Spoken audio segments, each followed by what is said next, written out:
Please. आदरणीय सभापति जी, इस सदन में अंग्रेजों को याद किया गया।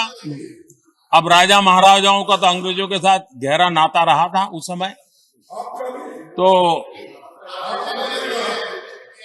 अब मैं जरा पूछना चाहता हूं कि अंग्रेजों से कौन इंस्पायर्ड था।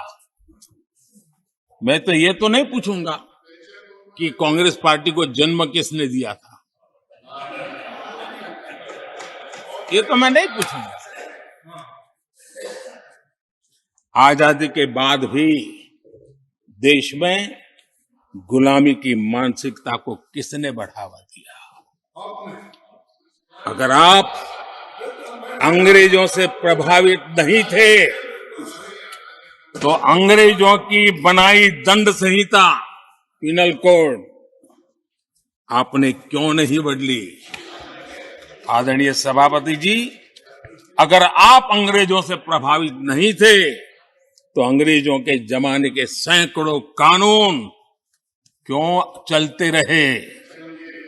आप अगर अंग्रेजों से प्रभावित नहीं थे तो लाल बत्ती कल्चर, ये लाल बत्ती कल्चर इतने दशकों बाद भी क्यों चलता है? अगर आप अंग्रेजों से प्रभावित नहीं थे तो भारत का बजट शाम को 5 बजे इसलिए आता था क्योंकि ब्रिटिश पार्लियामेंट का सुबह शुरू होने का समय होता था।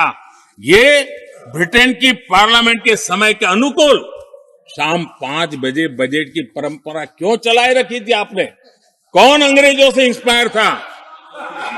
अब आप अंग्रेजों से प्रेरित नहीं थे तो हमारी सेनाओं के चिन्हों पर आज भी गुलामी के प्रतीक अब तक क्यों बने हुए थे?